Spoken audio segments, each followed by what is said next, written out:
Buying 60 pounds of chicken was not part of my plan, but come on, getting it at $1.75 a pound, you gotta grab them. And we were completely out of chicken breasts in our freezer. It was time to stock up. I grabbed 1 box of chicken breasts and 1 box of tenderloins. At first, I really thought 40 pounds of chicken would be plenty. Have you ever started a project and then later realized, oh man, I should have gotten more? As I started prepping it all, I immediately started regretting not getting a second box of chicken breasts. So I had my husband go back and grab another 20-pound box.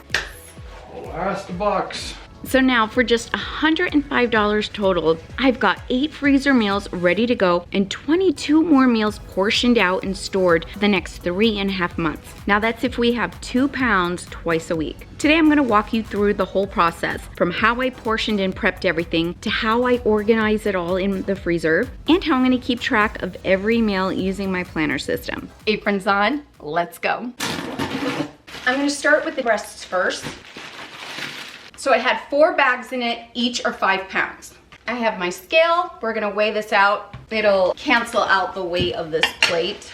I'm gonna be freezing my chicken in 2-pound bags. And like this right here is 2.24 pounds and it is 4 breasts, and that's great. I'm gonna do 4 breasts a bag. I have had these boxes of chicken in my fridge out in the garage for like 2 days. They're still very frozen, but where I can chop off some of the fat, I'm gonna go ahead and try. So that way when I go later to make dinner, it's just one step that I don't have to do. Why not, right? Make future Kimmy very happy.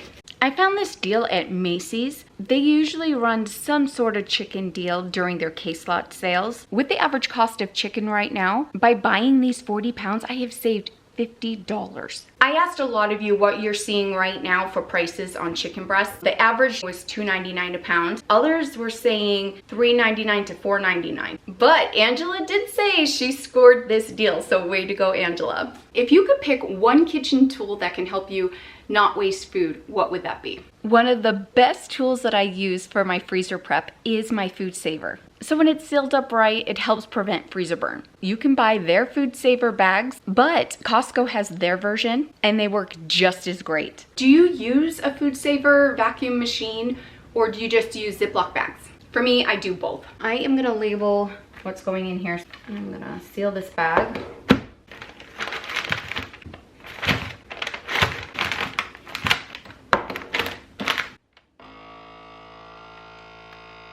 And now it's sealing it. And there we go.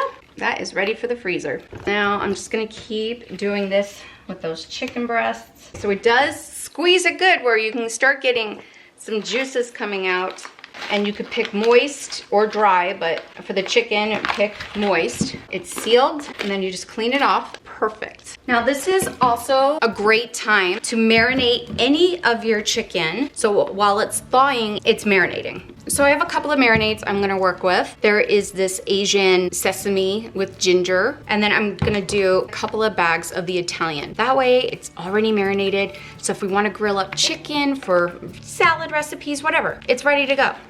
So I'm gonna actually do these in my Ziploc bag. So in my bag, I'm gonna put marinated Italian vinaigrette, chicken breasts. Isn't this nifty? I'll leave a link for these for you down below. They can like suction to your counter and they can hold your Ziploc bags open. I think that is fantastic. If I can get 2 out of it, so like a cup each. This is great. That way you're not having to thaw out your chicken, you know, and then marinate it and wait. This is ready to go. So as this is thawing in my freezer, it's marinated. Here's 1 marinated Italian chicken. That will go in the freezer. And I'll just pour the rest of this in there. And I already had these marinades down in my extended pantry. And I bought them at an amazing deal. We'll give this a good shake. Oh, that tastes so good. Okay, I'm gonna pour that in. This will be so good on top of a salad grilled up, but this will also be so good just as a stir fry on its own. This is delicious.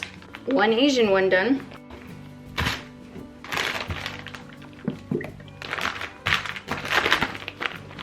Done. So here we have it. 4 marinated chickens going in the freezer for lunches and for dinners. We're 1 step ahead on these nights. This is exciting. If you could prep one thing this week to help future you out, what would it be? Don't let buying a big box of chicken overwhelm you. The key is to portion it in a way that makes sense for your family. Make it realistic to how you cook. I like to portion everything in 2 to 2.5 pounds. That's a perfect meal size for our family. Now, before I put things in either the Ziploc bags or the vacuum sealed bags, I like to write the date on it. That way I have an idea of how long it's been in the freezer. Some of these are not over 2 pounds. Some breasts are definitely heavier and bigger than others. Maybe I'll throw this tenderloin that was in the one bag in here.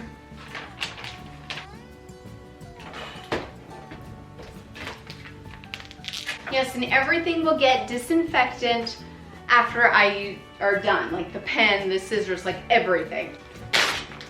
I'm left with 3 chicken breasts. But that is fine because my family wants chicken enchiladas for dinner. So I've got chicken. I was able to get 5 bags of chicken breasts. That's really good. And then we have all the marinated chicken breasts. Well, with how good this deal is on the chicken breasts, Mr. Toodles is actually gonna run out and get another 20-pound box of chicken breasts. We have room in our budget. I make sure that in March we have a little more for our extended pantry, the freezers, and I'm gonna be sharing with you the big bulk haul that I've done for the food storage. Holy cow, and there's a plan for it and I can't wait to share it with you so you can make a plan. But first, I gotta go put these in the freezer. I have an upright freezer. I love my upright. And I'm storing the chicken in these bins that I got from the Container Store. These are their multi-purpose bins and you can get them in any size really. So I got the medium, large, and extra large. I love the extra large one. They do such a great job holding up in the freezer. All right, let's get going on the tenderloins. Look at that. Ooh, now I'm craving sweet and sour chicken. Oh my gosh. 4 5-pound bags of chicken tenderloins. I'm also gonna food savor the tenderloins in 2-pound batches. A lot of recipes call for 2 pounds, so that's what I'm gonna do. I got a groove of the chicken breasts in where I needed to cut, but these are a little different, so I'm not sure. I'll do maybe the same like I did for the chicken breasts, and then we'll go from there. So I'm gonna seal this. How do you usually portion out your meats? Is it by pound? Is it by recipe? Is it just by eye? I would love to know. 2 pounds, 2 ounces. Right here, this is a really good casserole. Great size for a soup. So tell me, how would you measure out your tenderloins?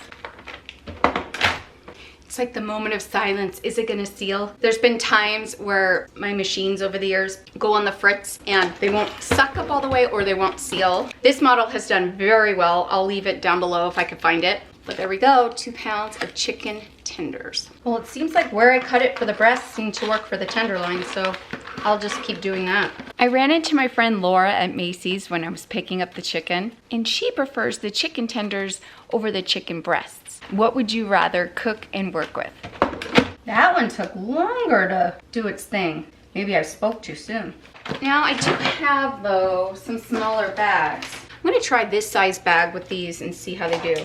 Oh, it didn't do it. See, I spoke too soon. There we go. There we go. All right, I'm gonna try this size and see if it works. It may not. It could be close. We shall see.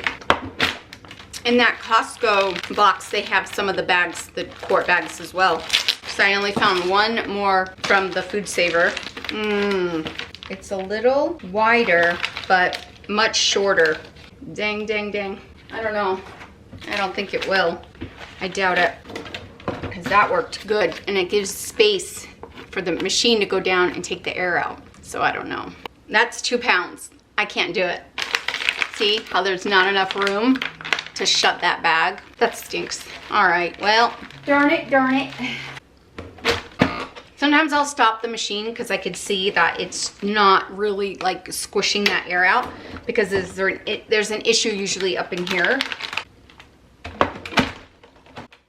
What is going on? Could be too much moisture in here. I don't know, but there isn't. But I'm just... There we go. Nice. I do have this size too, you know, that I could cut and label, but I already marked these bags and I'm not gonna waste them. So I'm gonna seal up these bags and get the chicken tenders in them and seal them up. So when Mr. Toodles arrives, hopefully with the chicken breasts, I can keep going. Hello. Hey, Hi. any luck? Yeah, I got some. I got the last box. The last box of breasts? Last box of breasts. Woo! I had to go through all the boxes. It was all tenderloins. They even had the sign for breasts taken down. It was just, all that was up there was tenderloin. No, there's breasts in there. It said breasts on the tag. Then it'll be breast. All right, I'll see you in a bit. Yep. Love you, bye. Well, hopefully. This one doesn't want to behave either. They get that way sometimes.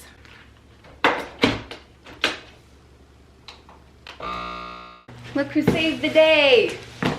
Here I come to save the day. Chicken breasts. Chicken breasts. Last box. Okay, I'm not working with 40 pounds of chicken anymore. I'm working with 60 pounds of chicken. What would you do with 60 pounds of chicken? If that's too extreme, tell me what you would do with 20 or 40. Out of that, I was able to get 10 2-pound bags of chicken tenderloins. We are set for our casseroles, soups, stir fries, you name it. Now those are gonna go in the freezer. It feels so good to have the freezer filled with that chicken, but I still have this 20-pound box that Derek brought home. Okay friends, I just noticed that this box says chicken breast portions with rib meat. The other box didn't say that, so I have no idea. They look like normal chicken breasts. I don't know, they're big though. Holy cow. Okay, so with that second box of chicken breasts, I thought I just wanted to store more 2.5 pound bags in the freezer. But then I was like, wait a minute. I liked how I marinated the chicken. Well, let's make some freezer meals and then I could be one step ahead down the road. So I used 11 pounds to prep 4 full freezer meals. I was able to put them together fast. These were dump and go. They were with ingredients I already had in my fridge and pantry, and they were all slow cooker meals. So all I have to do is the night before, take them out, put them in the fridge, let them thaw a bit, and then in the morning, throw them in the slow cooker. I'm excited. This feels good. Life gets so crazy busy, like for all of us, that like what gets put on the back burner? Dinner. Me and making dinner the last year has been like hit and miss. So that's why having things made ahead of time. You will feel like such a winner when it's time to make dinner for your family. Because there's lots of times I don't feel like a winner. Today, I feel like a winner. Remember those 3 chicken breasts that I had extra? I'm gonna add another one of these to this pot, and then I'm gonna get it boiling on the stove because I'm gonna make chicken enchiladas for dinner. My teenage son is craving them. All right, those are gonna get cooking, and then I'll shred them up and we'll make chicken enchiladas. I forgot to film the end result. They were beautiful in the pan, but as I was making the chicken enchiladas, I thought, oh dang, I should have doubled this recipe, but not make another batch to put in the freezer because I didn't have enough tortillas. But I could have froze the enchilada mixture once it was all done. Next time I make enchiladas, I'm doing that. I would love to know what meal always saves the day for you. Chicken enchiladas is always a hit in our home. It's super filling. We usually have all the ingredients and the leftovers are fantastic. The last 9 pounds I froze up in 2-pound and 2.5 pound bags. Once everything is portioned and sealed, and as I'm putting everything in their buckets for the freezer, I update my freezer inventory list. You can have a simple list on the freezer door or a digital tracker on your phone. You can even do this in a notebook. At the beginning of every one of our planners, there's a master freezer inventory sheet. I like to use dash marks representing how much of something I have in there. And then when I go take it out and we have it, I put a dash in the opposite way so it makes an X. It helps me see what proteins we have and what we're running low on. This page is perfect for keeping track of the bigger picture. One of the things I try to do every month is to use what I already have before I go out and buy more. That's why I created the Shop Your Shelves page in the planner. It's built into every month. This helps me see at a glance what's in my freezer, pantry, and fridge, and then I can roll it right into my monthly meal planning. It's way too easy to lose track of something you meant to use up. But if you want something that you could just stick on your freezer, I made a freezer inventory printable for you. It's linked down below. I took 60 pounds of chicken and used it to my advantage. And it's gonna set us up for the next few months or half the year. Now, if you're ready to stock your freezer but not sure how to organize it, click on this video here. I share with you a ton of tips how to organize any size freezer. I'll meet you over there. Thanks for joining me today. Bye.